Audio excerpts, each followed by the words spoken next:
Residuary clause. Possible causes for residuary property include the following. Residuary property is property owned by the deceased that has not been specifically provided for in a will, or is otherwise not effectively transferred to an intended beneficiary under a will. Possible causes for residuary property include the following. Number 1. There is a mistake in the will. Number 2. The beneficiary to the relevant property may have passed away during the deceased's lifetime or prior to the transfer of the property. Number 3. The distribution of property under a will may be contrary to law or invalid for any reason. Or number 4. The deceased acquired property after the will was written. The residuary clause in the will.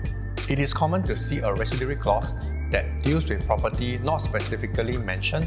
This is a catch-all clause that names the beneficiaries or tells the executor or administrator the way in which he or she needs to dispose of the property.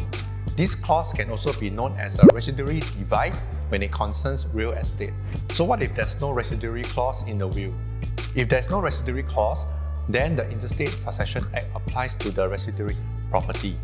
The Act contains rules to distribute the residuary property as if the will is absent. This depends on two factors. Number 1. Whether the property is movable or immovable. Movable property includes cars, securities, jewelry, etc. Immovable property generally refers to real estate. Or number 2. Which country the deceased is domiciled in at the time of his passing. In other words, the country which the deceased treats as home. Interstate Succession Act. If the deceased do not have a will before he passed away, the Interstate Succession Act will rules and determine how the deceased estate is distributed as follows.